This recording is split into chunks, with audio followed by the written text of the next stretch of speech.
నమస్తే, welcome to Telugu రాజ్యం. ఈరోజు మనతో పాటు ఉన్నారు సీనియర్ జర్నలిస్ట్ భరద్వాజ్ గారు. వారితో మాట్లాడేద్దాం. సార్ నమస్తే. నమస్తే అండి. సార్, ఇటీవల తెలంగాణ ముఖ్యమంత్రి రేవంత్ రెడ్డి గారు ఇంజనీర్ గ్రాడ్యుయేట్స్ని ఆయన క్రిమినల్ వేస్టేజ్ అంటూ ఒక పెద్ద కాంట్రవర్సీకి దారితీశారు. సో దాన్ని కొంతమంది విమర్శించారు, కొంతమంది సమర్థించారు. ఓవైపు కాక్రోచ్ ఉద్యమం జరుగుతోంది, స్టూడెంట్ ప్రొటెస్టులు జరుగుతున్నాయి, స్టూడెంట్స్లో చాలా చైతన్యం వచ్చింది. ఈ నేపథ్యంలో కొంత కేర్ఫుల్గా, కొంత జాగ్రత్తగా మాట్లాడాల్సిన ముఖ్యమంత్రి ఈ పద్ధతిలో మాట్లాడటం విమర్శలు అయితే వచ్చాయి. మరి కొంతమంది దానికి సమర్థింపుగా అసలు ఇంజనీర్లు ఇంతమంది అవసరమా దేశానికి, ఇప్పుడు మనకి ప్లంబర్లు అవసరం ఉంది, కార్పెంటర్లు అవసరం ఉంది, ఈ తరహాలో సమర్థించే వాళ్ళు కూడా ఉన్నారు. అసలు మొత్తానికి ఈ అంశంలో రేవంత్ రెడ్డి గారు మాట్లాడిన మాటల మీద మీ యొక్క విశ్లేషణ ఏంటి? అంటే ఒకటి, ఇంజనీరింగ్ కాలేజీల్లో విపరీతంగా ఫీజులు కట్టి జనాలు చేరుతున్నారు. ఇంజనీరింగ్ చేయటం అనేది ఒక నార్మల్ డిగ్రీ ఎలా చేస్తారో అలాగే తయారైపోయిన పరిస్థితి. అంతకు మించి దాని నుంచి బయటకు వచ్చి ఉద్యోగాలు సంపాదించుకోవడం అనేది జరగటం లేదు. అంటే ఉపాధి అవకాశాలు లేవని అర్థమా? ఎలా అర్థం చేసుకోవాలి దాన్ని? మరి ఉపాధి అవకాశాలు లేనప్పుడు అన్ని ఇన్స్టిట్యూషన్స్కి మీరు పర్మిషన్లు ఎలా ఇచ్చారు?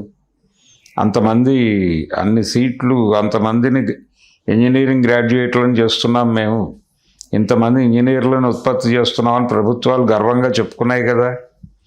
పైగా ఫీజు రీఎంబర్స్మెంట్ ఇవ్వటం వలన ఈ కోర్సుల వైపు జనాలు పరిగెడుతున్నారు అని ఇంకొక బురద చల్లుతున్నారు. ఫీజు రీఎంబర్స్మెంట్ అనేది కేవలం బూతు మాట మాత్రమే. అది కాలేజీలకు బి కాంప్లెక్స్ ఇవ్వటం కోసం ప్రభుత్వం తనని తాను విద్యారంగం నుంచి బయటికి ఎంట్రీ కోసం, అంటే బయటికి వెళ్ళి ఎగ్జిట్ అవ్వటం కోసం, తనని తాను విద్యారంగం నుంచి ఎగ్జిట్ చేసుకోవటం కోసం రాసినటువంటి ఒక మలం ఏది ఫీజు రీఎంబర్స్మెంటు అనేది. అలాగే ఆరోగ్యశ్రీ అనేది కూడా ఒక వైద్యాన్ని ఫ్రీ, అంటే వైద్యాన్ని ప్రైవేటులకు అప్పచెప్పడం, కార్పొరేట్లకు అప్పచెప్పడం కోసం చేసినటువంటి ఒక యుక్తి. అంతకు మించి మరేమీ కాదు. ప్రభుత్వ పాఠశాలలు లేకపోతే ప్రభుత్వ కళాశాలలు వాటికి సంబంధించిన వ్యవహారాలు చేసి ఉచితంగానే చెప్పించుంటే ఈ పరిస్థితి వచ్చుండేది కాదు. లక్షల్లో ఫీజులు వసూలు చేస్తున్నారు అక్కడ ఇంజనీరింగ్ కాలేజీల్లో. ఆ వసూలు చేసుకోవడానికి మేనేజ్మెంట్ కోటాలు ఇలా రకరకాల పద్ధతుల్లో ఉన్నాయి అక్కడ. ఈ మేనేజ్మెంట్ కోటా సీట్లు కూడా ఎవరూ తీసుకోవట్లేదు. తెరిచి ఉంది అక్కడ, తలుపులు తెరిచేశారు, ఎవరూ రావడం లేదు. జనాలకి ఇది అనవసరమైన వ్యవహారం అనేది జనం ఫీల్ అవుతున్నారు, అందుకని రావడం లేదు. అంతే తప్ప ఫీజు రీఎంబర్స్మెంట్ ఉంది కాబట్టి ఇంజనీరింగ్లో చేరుతున్నారు అనేది ఒక బూటకం. ఒక నేరేటివ్ని మీరు కల్పించారు జనాలకి. ఇంజనీరింగ్ చదవాలి అనేది, ఎంపీసీలో చేరాలి మగపిల్లలు అయితే వాళ్ళు దానిలోకి వెళ్ళాలి, ఇంజనీరింగ్. ఎంపీసీ చదివిన వాడికి డెస్టినేషన్ అదే, ఇంజనీరింగ్ కాలేజీనే. అలా తయారు చేశారు. ఇలా కాదు, మాకు ప్లంబర్లు అవసరము, లేకపోతే వాష్రూమ్ క్లీనర్లు అవసరము, ఇలాంటి మనుషులు దొరకటం లేదు, బీహార్ నుంచి వచ్చిన వాళ్ళు ఈ పనులన్నీ చేసి, అలాగే వెల్డింగ్ వాళ్ళు, ఈ వెల్డర్స్ వీళ్ళందరూ బీహార్ నుంచి వచ్చేసి ఇక్కడ ఉపాధి అవకాశాలు పొందుతున్నారు, లోకల్స్ ఏమో నిరుద్యోగులుగా తిరుగుతున్నారు అని మాట్లాడుతున్నారు కొంతమంది. అంటే ఇవన్నీ నేర్పిస్తే నేర్చుకోము అని వాళ్ళు ఏం అనలేదు కదా. ఇంజనీరింగ్లో చేర్చడం అనేది, అసలు ఈ లైనప్ని డిజైన్ చేసిందే ప్రభుత్వాలు. డిజైన్ చేసి జనాలని అలా మౌల్డ్ చేసి నడిపిస్తున్నారు. ఏది, ప్రభుత్వ పాఠశాలల్లో చేర్చి ఏదో ఒకటి చదివితే సరిపోతుంది అనుకునే పరిస్థితి నుంచి పిల్లల్ని కొంచెం డబ్బులు ఖర్చు పెట్టైనా మంచి పాఠశాలల్లో చేర్చండి. అది చైతన్యాలో చేరుస్తారా, నారాయణలో చేరుస్తారా, ఇంకెక్కడైనా చేరుస్తారా, ఇంకా మిలీనియం స్కూళ్ళు, ఇలాంటివి చాలా విచిత్రమైన పేర్లతో చాలా వచ్చినాయి. ఈ కార్పొరేట్ ఎడ్యుకేషనల్ సిస్టంలోకి మీరు పిల్లల్ని డబ్బులు ఖర్చు పెట్టి ఎమర్జ్ చేస్తేనే భవిష్యత్తు అనేది మీరు కల్పించిన నేరేటివ్. ఆ నేరేటివ్లోనే పోతున్నారు. కష్టము, తిప్పలు పడో, అప్పులు చేసో, ఒళ్ళమ్ముకుని కూడా పిల్లలకి డబ్బులు కడుతున్నటువంటి తల్లులు ఉన్నారు ఈ దేశంలో. ఎందుకు ఆ పరిస్థితి ఎందుకు తెచ్చారు మీరు? అది ముందు సమాధానం చెప్పాలిగా. ప్రభుత్వాలు, ప్రభుత్వాధినేతలు ఇప్పుడు క్రిమినల్ వేస్ట్ అని మాట్లాడటం తప్పు కదా. ఆయన ఈ కండిషన్లో మీరు రిఫార్మ్స్ ఏవైనా ఉంటే చెప్పండి. ఈ రిఫార్మ్స్ స్ట్రక్చరల్గా మీరు చేయగల దమ్ముందా? కేంద్ర ప్రభుత్వంతో ఘర్షణ వస్తుంది మీకు. ఆ ఘర్షణలో నిలబడి మీరు యుద్ధం చేయగలరా? మిమ్మల్ని మీరు స్వతంత్రంగా ఒక ఆర్థిక విధానాన్ని మీరు ప్రకటించగలరా అనే ప్రశ్నలకు ఏం సమాధానం చెప్తాడు ఆయన? రేవంత్ రెడ్డి ఆయన చాలా అద్భుతంగా మాట్లాడాడు అనేసి మాట్లాడుతున్నారు. ఆయనకి ఎక్కడో ఈ ఇంజనీరింగ్ కాలేజీలు వీళ్ళు మళ్ళీ ఎక్కడో డైవర్ట్ అవుతారు, ఈ పిల్లలు పొలిటికల్ ఏరియాలోకి వెళ్తారు, అదొక డిస్టర్బెన్సు అన్నట్టుగా ఆయనకి ఎక్కడో స్మెల్ ఉంది. దాంతో ఆ డైలాగులన్నీ వేశాడు అక్కడ, క్రిమినల్ వేస్ట్ అని. ఇమ్మీడియట్గా బీఆర్ఎస్ వాళ్ళు దాడి చేశారు, బీఆర్ఎస్ బీజేపీ వాళ్ళు కూడా దాడి చేశారు. లోకల్ గొడవ కాబట్టి బీజేపీ దీని నుంచి ఏదో ఇక్కడ గెయిన్ అవ్వాలనుకుంది, కానీ అక్కడ ఢిల్లీలో జరుగుతోంది ఓ పక్కన. ఢిల్లీ జంతర్ మంతర్ జరుగుతుండగా మాట అన్నాడు ఈయన రేవంత్ రెడ్డి గారు. అంటే ఆల్రెడీ విద్యా వ్యవస్థ మీదే అక్కడ ఒక కొలిమి రగులుతోంది. ఆ సందర్భంగా నువ్వు క్రిమినల్ వేస్ట్ అనేసి విద్యార్థులు హర్ట్ అవుతారు కదా, దాని అర్థం తెలియకుండా. అంటే వీళ్ళందరూ బయటకు వచ్చేసి ఏమైపోతారు? ఉద్యోగాలు ఉండవు, నిరుద్యోగులుగా మారిపోతారు. వీళ్ళందరూ అమీర్పేట వెళ్తారు. అంటే ఇక్కడ గొడవ ఏంటంటే వాళ్ళు ఇంజనీరింగ్ కాలేజీలు లక్షలు పెట్టి చదువుకుని అక్కడి నుంచి వచ్చి ఆ చదువుల మీద ఉద్యోగాలు దొరకట్లేదు వీళ్ళకి. అమీర్పేట వచ్చి ఏదో ఒక కోర్స్ చేసి స్కిల్ డెవలప్ చేసుకుని దీని ప్రాతిపదికన ఉద్యోగాల్లో చేరుతున్నారు. ఇది చెప్పదలుచుకున్న విషయం.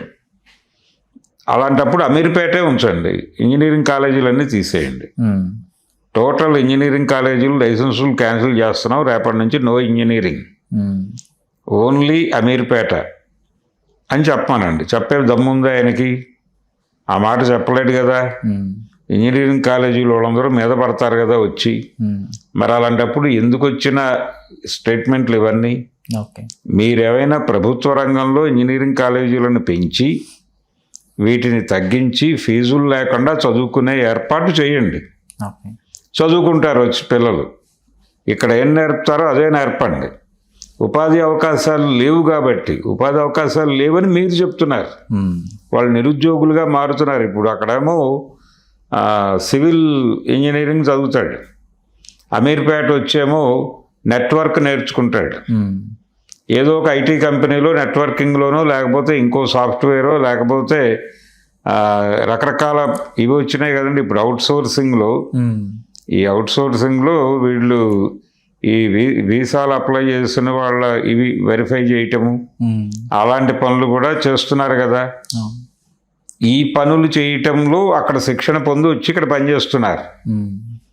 ఎనీ గ్రాడ్ అంటున్నారు ఏ ఉద్యోగానికైనా. ఎనీ గ్రాడ్ అంటే ఇంజనీరింగ్ పెట్టుకున్నా పర్లేదు, బిఏ పెట్టుకున్నా పర్లేదు. ఇది కదా కండిషను. దీన్ని మీరు ఎక్స్ప్లెయిన్ చేసి ఇంజనీరింగ్ కాలేజీలు తీసిపడేయండి. ఎందుకు చేరతారు జనాలు?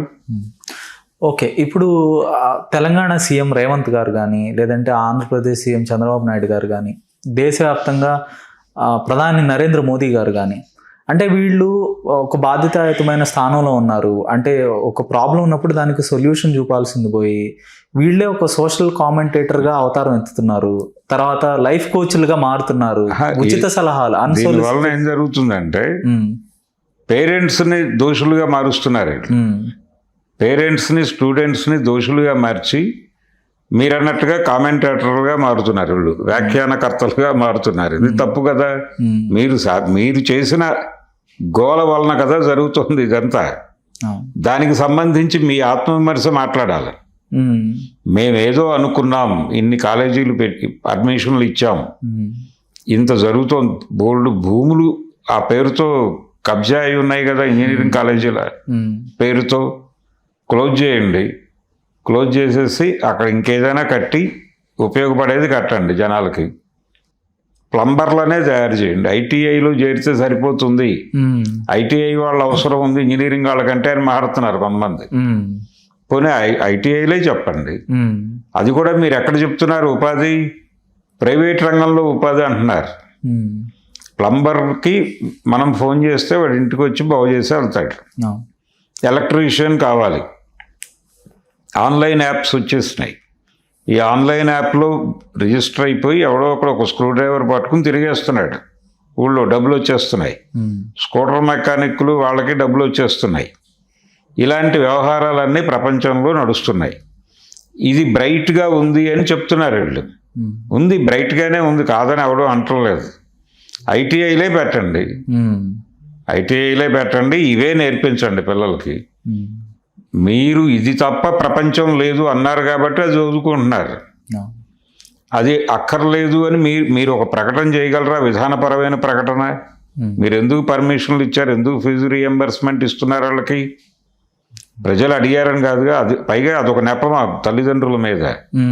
ఫీజు రీఎంబర్స్మెంట్ ఉంది, ఎంతమందికి ఇస్తున్నారు మీరు ఫీజు రీఎంబర్స్మెంట్? అనేక కాలేజీల్లో సర్టిఫికెట్లు ఇవ్వట్లా ఇప్పుడు పాస్ అయిన వాళ్ళకు కూడా. ఎందుకు ఇవ్వట్లేదంటే ప్రభుత్వాలు మీ ఫీజు రీఎంబర్స్మెంట్ కింద మీరు చేరారు ఇక్కడ, వాళ్ళు డబ్బులు ఇవ్వట్లేదు, ఇస్తారో ఎవరో తెలియట్లేదు, మీరు డబ్బులు కట్టి సర్టిఫికెట్ తీసుకెళ్ళండి అని మెలికేసి కూర్చున్నారు కాలేజీల వాళ్ళు. అది తెలియదు ఆయనకి, రేవంత్ రెడ్డికి. వాళ్ళ పార్టీకి చెందిన నాయకులకు కూడా ఉన్నాయి ఇంజనీరింగ్ కాలేజీలు, వాళ్ళు కూడా సర్టిఫికెట్లకు తాళాలు వేసి కూర్చున్నారు. ఎక్స్ పార్టీ అవతల పార్టీకి చెందిన ఇంజనీరింగ్ కాలేజీలు ఉన్నాయి, వాళ్ళు కూడా తాళాలు వేసి కూర్చున్నారు సర్టిఫికెట్లకి. అవి తెరిపించి ముందు విద్యార్థులకు ఇప్పించండి. ప్రభుత్వం హామీ ఇచ్చి మీరు చెప్పినందుకు కదా వాళ్ళు ఫీజు రీఎంబర్స్మెంట్ అని చేరింది. ఫీజు రీఎంబర్స్మెంట్ ఉంది కాబట్టి మీరు చదువుతున్నారని నువ్వేమో మైక్ పట్టుకుని మాట్లాడేస్తావు. వాళ్ళకేమో ఫీజు రీఎంబర్స్మెంట్ డబ్బులు రాలేదు కాబట్టి సర్టిఫికెట్లు ఇవ్వమని కాలేజీలో లాక్ చేసి పెట్టుకున్నారు. వాళ్ళని కట్టమంటున్నారు ఇప్పుడు. వాళ్ళు ఎక్కడి నుంచి తెస్తారు డబ్బులు? మీరు కడతారని కదా వాళ్ళు చేరారు అక్కడ. మీరు కట్టమని చేతులు ఎత్తేస్తే ఇప్పుడు వాళ్ళే చెంబో చాటో తాకట్టు పెట్టి డబ్బులు తేవాలి. ఈ పరిస్థితి జనాలకి కల్పించడం కోసమని నిన్ను పరిపాలకుడిగా ఎన్నుకుంది రేవంత్ రెడ్డి గారు. ఇది ఒక్క సందర్భమే కదా, అనేక సందర్భాల్లో తన ప్రభుత్వం మీద పడాల్సిన బ్లేమ్ ని షిఫ్ట్ చేస్తూ ప్రజల వైపుకి షిఫ్ట్ చేస్తూ వస్తున్నారు. అవును, కొంచెం ఎక్కువగా మాట్లాడుతున్నారు, అంటే బుల్డోజ్ చేసే పద్ధతిలో. అవును. సో అంటే ఆయన అంటే ప్రజల నుంచి వచ్చే రెస్పాన్స్ ఏంటి, వాళ్ళ ఫీడ్బ్యాక్ ఏంటి, ఇప్పుడు మనం ఇలా మాట్లాడుతున్నాం అనే ఒక కాన్షియస్నెస్ ఆయనలో ఎందుకు లోపించింది అంటారు? అంటే మనం వస్తామో రామా అనే ఒక ఆలోచన కూడా ఉందా ఇంకా? ఆయన మనం ఇట్లానే ఉండాలి అంటే ఆయనకి నేనేమనుకుంటానంటే ఇంటర్నల్గా ఆయన ఒక ఇబ్బందికర పరిస్థితిలో ఉన్నాడు. అక్కడికి వెళ్ళినప్పుడు కొంత సీన్ అర్థమవుతోంది ఆయనకి. ఇప్పుడు హైడ్రా గొడవే ఉంది, అక్కడేమో ప్రభుత్వ భూములు పరిరక్షించటం అనేది ప్రోగ్రామే. ఈ ప్రభుత్వ భూముల పరిరక్షణలో కొంచెం తనా పరా చూసుకుంటూ వెళ్ళాలి, కానీ ప్రజలకు ఏదో జరుగుతున్న అనుభూతి కలిగించాలి. ఇన్ని టార్గెట్స్ ఉన్నాయి ఆయనకి. కొట్టండి అంటున్నాడు, కొట్టేస్తున్నారు. కొట్టిన తర్వాత అది ఎదురు తిరుగుతోంది. ఎదురు తిరిగినప్పుడేమో మళ్ళీ ఎటు పోవాలో అర్థం కావట్లేదు. అక్కడ ఈయన అవుట్ సైడర్గా మాట్లాడుతున్నాడు. ఈ అవుట్ సైడర్ కామెంట్స్ ఎక్కువైపోతున్నాయి. ఇన్సైడర్గా మాట్లాడాలి ఆయన. ఇన్సైడర్గా మాట్లాడే ధైర్యం లేదు ఆయనకి. అందుకని అవుట్ సైడర్గా బయటకు పారిపోయి వచ్చే సమస్య నుంచి మీరన్నట్టుగా వ్యాఖ్యాతగా మారుతున్నాడు. ఈ వ్యాఖ్యాత కాదు గురు, నువ్వే నిర్వాహకుడివి, నువ్వు ఇన్సైడర్ అవుట్ సైడర్వి కాదు. కాబట్టి నువ్వు లోపలికి వెళ్ళి మాట్లాడు, బయటకు వచ్చి వ్యాఖ్యలు చేయి మాకు. నువ్వే కొట్టి నువ్వే జాలి పడితే అలాగే బయటకు వచ్చి నువ్వే ఇల్లు కూల్చేస్తావు. ఇంట్లో సామాను తీసుకునే వెసులుబాటు కూడా ఇవ్వకుండా మీ వాడు బుల్డోజర్లు పట్టుకొచ్చి గీకేస్తాడు. ఆ పూట వంట చేసుకున్న గిన్నెలు కూడా లోపలే వదిలి బయట రావాలి మేము. నీకు మా మీద జాలి లేదు, నువ్వు బయటకు వచ్చి అసలు ఇలాంటి స్థలాల్లో కట్టిన వాటి పట్ల మీరు ముందే అప్రమత్తంగా ఉండాలి కదా అని నీతి వాక్యాలు చెప్తావు. ఇంజనీరింగ్ కాలేజీల్లో చేరిపోయి మీరందరూ నిరుద్యోగులుగా ఉన్నారు, అది ఎవడి తప్పు? నీ తప్పు. అది వాళ్ళకు ఉపాధి చూపించు. ఉపాధి అవకాశాలు మెరుగుపరచడానికి ఈ క్రాఫ్ట్లో వాళ్ళు ఎక్కడ ఉపయోగపడతారో వాళ్ళకి సంబంధించిన ఉపాధి చూపించే కంపెనీలను ఇక్కడికి ఆహ్వానించండి, చేయించండి వాళ్ళతో. అంతే తప్ప మీ తప్పుని జనం మీద రుద్దటం ఏమిటి? ప్రతి చోట రుద్ది మీరు అవుట్ సైడర్ అయిపోయి చుట్టేస్తారు. అసలు ఇన్సైడర్గా రేవంత్ రెడ్డి ఏమిటో ఎవరికి తెలియదు. ఇన్సైడర్ ఏమో ప్రమాదకరం. ఆయన ఇన్సైడర్గా ఉన్నంతసేపు జనాలకి ఎక్కడ బొక్కేద్దామని చూస్తాడు. వాళ్ళు సీరియస్గా దెబ్బ తగిలింది అని ఏడుస్తుంటే అవుట్ సైడర్గా వచ్చి పరామర్శిస్తాడు. ఈ డ్యూయల్ రోల్ ప్రోగ్రామ్ ఆపాలి ఆయన. ఓవైపు రాహుల్ గాంధీ ఏమో దేశ స్థాయిలో విద్యార్థులను కూడగట్టే ప్రయత్నం చేస్తున్నారు, తన వైపు తిప్పుకునే ప్రయత్నం చేస్తున్నారు. విద్యార్థులు ఏ సమస్యలు ఉన్నా కూడా నీట్ పరీక్ష లీకేజ్కి సంబంధించి అయినా కూడా, లేదంటే వాళ్ళ మీద లాఠీ చార్జ్ కొంత స్ట్రాంగ్గా వాళ్ళ పక్షాన్ని నిలబడే ప్రయత్నం చేస్తున్నారు. మరోవైపు ఇలాంటి మాటలు అంటే వారి నేతల నుంచి, కాంగ్రెస్ నేతల నుంచి దీన్ని పరస్పర విరుద్ధమైన ఇలాంటి ఒక వ్యాఖ్యల్ని ఎట్లా చూడాలి? అంటే మీకు ఒకవైపు ఢిల్లీలో ప్రధాని నివాసం దగ్గర అయినా విద్యార్థుల సమస్య మీద ఈ చలో సంసద్ సందర్భంగా పోలీసుల లాఠీ చార్జీకి నిరసనగా ప్రధాని ఇంటి ముందు రాహుల్ గాంధీ గారు మోహరించాడు. ఆయన నీట్ చౌతలు బారేశారు. అదే సమయంలో హైదరాబాదులో ఎస్ఎఫ్ఐకి చెందిన కొంతమంది విద్యార్థులు గవర్నర్కి ఏదో విజ్ఞాపన పత్రం ఇవ్వడానికి వెళ్ళారు. అదే ఇష్యూ. ఇక్కడ కాంగ్రెస్ పోలీసులు కూడా వాళ్ళ నీట్ చౌతలు బారేశారు. రెండో వైపు రేవంత్ రెడ్డి గారు, ఆయన పార్టీకి చెందిన వాళ్ళు గాంధీ భవన్ దగ్గర అన్ని జిల్లాల్లోనూ ఒక ధర్నా కార్యక్రమం జరిపారు. ఏమనుకోవాలి దాన్ని? ఇక్కడ వాళ్ళు వెళ్ళి విజ్ఞాపన పత్రం ఇస్తామంటే మీరే లాగేశారు, ఈడ్చారు. ఢిల్లీలో ఎలా ఈడ్చారో ఇక్కడ కూడా అలాగే ఈడ్చారు, అందరినీ ఈడ్చారు. ఈ గోల ఏమిటి మాకు అంటే, అధికారంలో ఉంటే మీకేమో స్పృహ ఉండదా? అప్పుడప్పుడు మనం ఢిల్లీలో ప్రతిపక్షంగా ఉన్నామని చెప్పి ధర్నా కార్యక్రమాలు చేస్తారు. రెండో వైపు ఈ టార్చరు పెడతారు పిల్లల్ని. ఈ డ్యూయాలిటీ విపరీతంగా కనిపిస్తోంది తెలంగాణ ప్రభుత్వానికి, కేంద్ర నాయకత్వానికి, కాంగ్రెస్ పార్టీ కేంద్ర నాయకత్వానికి, రాష్ట్రంలో ఉన్నటువంటి ప్రభుత్వాధినేతకి మధ్యలో ఒక దాని పేరేమిటి, ఒక విచిత్రమైనటువంటి పారాడాక్స్ నడుస్తోంది. అది బహిరంగంగానే జనాలకు అర్థమైపోతుంది. రాహుల్ గాంధీ గారు మాట్లాడింది తెలంగాణలో అమలు జరగదు అనేది అర్థమైపోయింది ప్రపంచానికి. రాహుల్ గాంధీకి దీనికి సంబంధం లేదు, ఈయన ఫ్రాంచైజీ ముఖ్యమంత్రి. ఈ ఫ్రాంచైజీ మేరకు అకార్డింగ్ టు అగ్రిమెంట్ డబ్బులు వెళ్ళిపోతాయి, అంతే. మిగిలిన దాంతో వాళ్ళకి సంబంధం లేదు. వాళ్ళు కాకపోతే అడపాదడప కంటి తుడుపు కోసం ఇలాంటి ధర్నాలు చేస్తారు. ప్రభుత్వం వాళ్ళది కాబట్టి ఆ ధర్నాల దగ్గర కాపలా కాసిన పోలీసులే. ఇంకెవడైనా ఇదే ఇష్యూ మీద ధర్నా చేస్తే మాత్రం మీద పడి కొడతారు. ఓకే, అంటే జాతీయ నాయకత్వం నుంచి ఒక గైడెన్స్ కానీ, అంటే వీళ్ళు దిశానిర్దేశం కానీ ఏం లేదంటారు? అంటే రేవంత్ రెడ్డి పూర్తిగా రాహుల్ కంట్రోల్లో లేకుండా పోతున్నాడా అనేది కూడా లేడు. ఆయన కంట్రోల్లో, ఈయన కంట్రోల్లోనే ఈయన ఉన్నాడు. ఆయనకి ఏ లింకులు లేవు. ఓకే, సైద్ధాంతిక సంబంధాలు అంతకంటే లేవు. ఈయనకి కేవలం కేంద్ర ప్రభుత్వాన్ని మెప్పించడమే పని. కేంద్ర ప్రభుత్వాన్ని మెప్పిస్తూ ఆ పరిధిలో 4 డబ్బులు చేసుకుని కొంత డబ్బులు అక్కడ కప్పం కట్టాలి. అక్కడ కాంగ్రెస్ ఆఫీస్లో వాళ్ళకి ప్రధానమైన ఆదాయ మార్గం ఎవరు? వీళ్ళే. ఇక్కడ రేవంత్ రెడ్డి గారు, అక్కడ డీకే. వీళ్ళు డబ్బులు పంపిస్తే అక్కడ సినిమా నడుస్తోంది.